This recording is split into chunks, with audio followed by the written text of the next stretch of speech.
दोस्तों, वंदे मातरम। मैं आज आप लोगों को एक छोटी सी टिप्पणी देने जा रहा हूँ वेस्ट बंगाल के ऊपर कि CAA का इम्प्लीमेंटेशन कब होगा। क्योंकि बहुत सारे लोगों के तो इस तरह से भी क्वेश्चंस हैं कि CAA जो कि NRC के साथ जुड़ा हुआ है, जो कि एक संविधान का पार्ट बन चुका है और सेंट्रल गवर्नमेंट द्वारा हमारा एक कानून भी बन चुका है, तो क्या ये आने वाले समय में इसका एग्जीक्यूशन भी होगा या सिर्फ ये एक संविधान का ही पार्ट बन के रह जाएगा। और इसी तरह से मैंने बहुत सारे क्वेश्चंस हमारे YouTube में कमेंट आप लोगों के ऐसे बहुत सारे देखे हैं और जिसके ऊपर मैं ऑलरेडी पहले ही अराउंड 4 to 5 मंथ बिफोर मैं एक वीडियो दे चुका हूं, लेकिन आज मैं अपडेट देना चाहता हूं इसके ऊपर कि क्या होने वाला है इसमें। वेस्ट बंगाल की कुंडली आप स्क्रीन पर देख रहे हैं। कर्क लगन की ये कुंडली है और कर्क लगन की इस कुंडली में अगर आप देखें तो चंद्रमा कन्या राशि के, अब चंद्रमा को आप लगन मान लीजिए। चंद्रमा से नवम घर टॉरस साइन, राहु 23 सितंबर को टॉरस साइन में ट्रांजिट कर चुके हैं, वृष राशि में हैं और ये 9th हाउस में वेस्ट बंगाल की कुंडली में राहु के ट्रांजिट होने का मतलब है 9th हाउस से देखा जाता है धर्म के बारे में, स्पिरिचुअलिटी के बारे में, किसी राज्य, देश या व्यक्तिगत कुंडली के बारे में कि वहाँ पर एक सुशासन या उस देश की या राज्य की तरक्की के बारे में। तो हम बात कर रहे हैं वेस्ट बंगाल की। जैसे कि हम सब लोग जानते हैं कि वेस्ट बंगाल में एक डेवलपमेंट जो रुकी हुई है, 9th हाउस, राहु वहाँ पर एक डेवलपमेंट आगे बढ़ेगी। ये राज्य बहुत बड़ी तरक्की करने वाला है, लेकिन किसी भी तरक्की से पहले स्ट्रगल होता है। तो 9th हाउस से जो संविधान बनते हैं उनके एग्जीक्यूशन के बारे में भी देखा जाता है, कानून के बारे में भी देखा जाता है। तो ये जो समय है ये शुरू हो चुका है, जो कि स्टेप्स में चलेगा।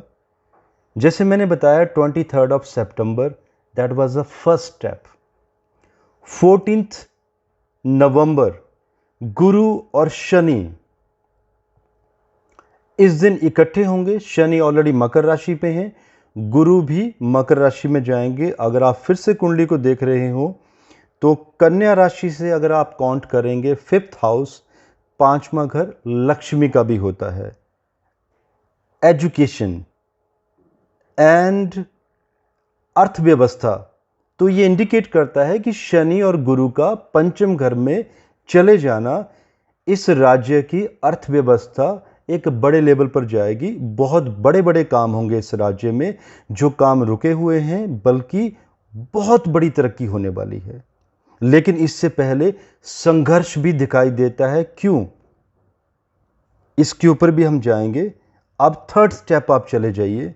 2nd स्टेप में मैं ये कहूँगा 14 नवंबर के बाद सेंट्रल गवर्नमेंट इस पे काम करना शुरू करेगी, प्रोसेस स्टार्ट होगा और ये प्रोसेस बढ़ते बढ़ते 27 जनवरी 2021 जब राहु चले जाएंगे रोहिणी नक्षत्र में इस दिन, तो ये 3rd स्टेप मान के चलिए।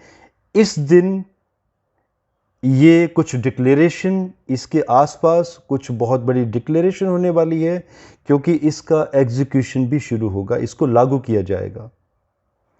एंड 4था स्टेप अराउंड 20 फरवरी, जो मेरी नॉलेज में है कि 20 फरवरी को मंगल वृष राशि में ट्रांजिट करेंगे। मंगल और राहु का वृष राशि में ट्रांजिट करना, अगर अब आप कुंडली में देखिए दोनों इकट्ठे चले गए हैं। मंगल मीन्स एग्रेशन एंड कमांडर है मंगल, और मंगल का 9th हाउस में चले जाना मतलब कि रूल्स को इम्प्लीमेंट करना। राहु का मंगल के साथ होना एक्सपेंशन, रुकावटें आएंगी क्योंकि मंगल और राहु साथ में होंगे, बहुत बड़ी बड़ी रुकावटें आएंगी, प्रॉब्लम भी होगी बहुत बड़ी बड़ी, लेकिन CAA एग्जीक्यूशन को रोका नहीं जा सकेगा इस समय में। और ये जो समय चलेगा ये चलेगा 13 अप्रैल 2021 तक, जब मंगल इसके बाद मिथुन राशि में आएंगे। तो 13 अप्रैल 2021 तक विद्रोह की स्थिति भी दिखाई देती है कि विद्रोह होगा एंड परेशानियां भी बढ़ेंगी सेंट्रल गवर्नमेंट के लिए, लेकिन ये एग्जीक्यूशन होके रहेगा। मैं इस वीडियो के माध्यम से मैं उन लोगों को भी मैसेज देना चाहता हूं जो लोग ये सोचते हैं कि जिन लोगों ने शाहीन बाग जैसे कृत्य किए हैं हिंदुस्तान में, देश का माहौल बिगाड़ा है, 1 साल पुरानी घटनाएं हैं, और जिस उस समय एक दिल्ली में भी और कुछ राज्यों में भी विद्रोह, दंगे फसाद एंड लोगों को जान भी गंवानी पड़ी थी। अगर कुछ लोगों को ऐसा लगता है कि वो ऐसा करने में दोबारा कामयाब हो जाएंगे, तो प्लीज़ ये अपने जहन से निकाल दीजिए, क्योंकि मंगल और राहु प्लैनेटरी पोजीशंस के हिसाब से ही मैं कहूँगा, जब भी 9th हाउस में किसी राज्य और देश की कुंडली में जब इकट्ठे होते हैं तो विद्रोह दब जाता है, क्योंकि तब बात आ जाती है मास की, एक डेवलपमेंट की। गद्दारों को सजा भी मिलती है, सजा का प्रावधान भी मंगल और राहु के साथ भी जुड़ा है, क्योंकि डेवलपमेंट जो जुड़ी हुई है।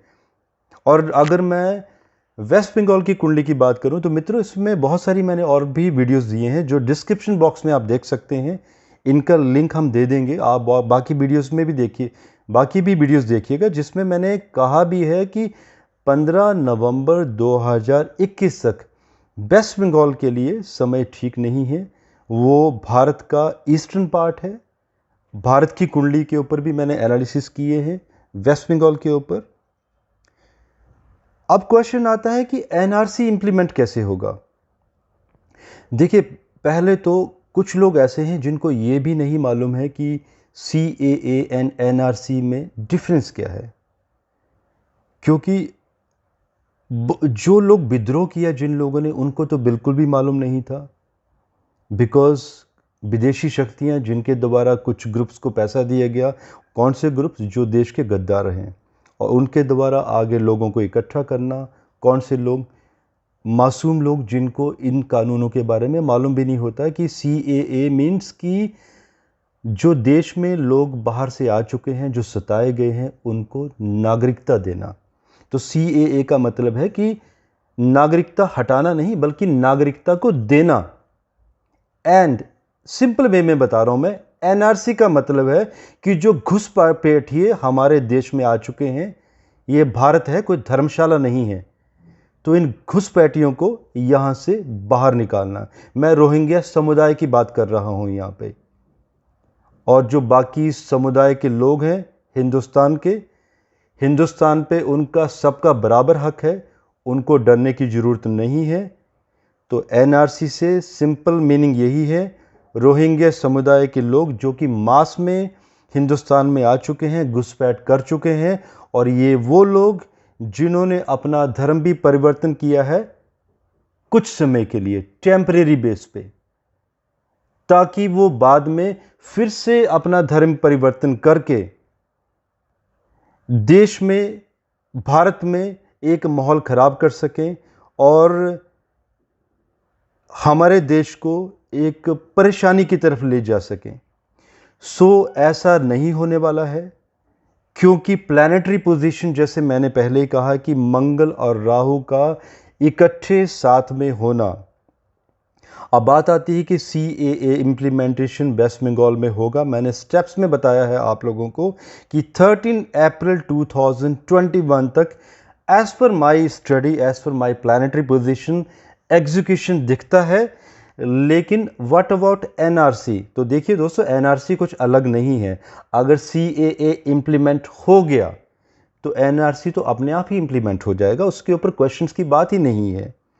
अब कुछ राज्य हमारे हिंदुस्तान के ऐसे भी हैं जिन राज्यों में विधानसभा में ये बाद में फिर से ये कानून पारित किया गया था कि उन राज्यों में CAA एंड NRC एग्जीक्यूट नहीं होने देंगे। दोस्तों थोड़ी सी स्टडी मैंने भी की है, बाकी मुझे आप लोगों से भी कमेंट चाहिए, पॉलिटिकल राय कि आपकी राय क्या कहती है। बिकॉज मैंने एक सिंपल माइनर से स्टडी की है ऑनलाइन कि जब एक सेंट्रल गवर्नमेंट और लोकसभा और राज्यसभा जब एक कानून बना देती है तो, और वो भी पूरे देश के लिए, तो राज्य सरकारों को कोई हक नहीं है और ना ही कोई उनके पास राइट्स होते हैं कि उन कानूनों को ब्रेक किया जा सके, क्योंकि ये कानून जो बन चुका है CAA और NRC का, अब ये पुस्तकों में लिखा जाएगा, बच्चों को पढ़ाया भी जाएगा और ये हमारे संविधान का एक अभिन्न अंग बन चुका है। तो जो राज्य सरकारें ऐसा कह रही हैं और जो इम्प्लीमेंट कर चुकी हैं, सो मेरा ये भी कहना है साथ में, और वो जो लोग जो ये कहते हैं कि अपने उन कुछ राज्यों में जैसे वेस्ट बंगाल में इम्प्लीमेंट इसको CAA को नहीं होने देंगे, सो दोस्तों ऐसा नहीं है। मंगल और राहु पूरे एग्रेशन के साथ 20 फ़रवरी के बाद एग्जीक्यूशन होगा, क्योंकि मंगल आर्मी भी है, मंगल कमांडर है। इसका तात्पर्य ये है कि मंगल आर्मी भी है, और आर्मी इसीलिए है कि अगर ये एग्जीक्यूशन नहीं होगा तो आर्मी इसको एग्जीक्यूट अपने तरीके से करवाएगी। वो एक लास्ट विकल्प होगा जो इंडिकेशन दिखाई भी देता है प्लैनेटरी पोजीशन के हिसाब से। सो मेरा एक रिक्वेस्ट भी है मेरी उन लोगों से जो लोग कानून को सही तरीके से नहीं जानते हैं या लोगों की बातों में आ जाते हैं, अफवाहों में ना आए। हमारा देश है, बेटर है कि हमारा देश तरक्की करे। ये जो कानून बने हैं ये भारत एंड भारतीयता और भारत के लोगों की तरक्की के लिए बने हैं। इनका एक ही मतलब है कि घुसपैठियों को देश से बाहर निकालना। सो दोस्तों आप लोगों की मुझे इस पर राय भी चाहिए कि आप लोगों की क्या टिप्पणी है, आप लोग इससे क्या समझते हैं, और अगर हमें लगता है कि इसके ऊपर कुछ और भी विश्लेषण देना चाहिए तो इस पे हम और स्टडी करेंगे और भी एस्ट्रोलॉजिकल कॉम्बिनेशन लेके आएंगे। और इसी के साथ मुझे आज्ञा दीजिए। तब तक शुक्रिया, धन्यवाद। भारत माता की जय। वंदे मातरम।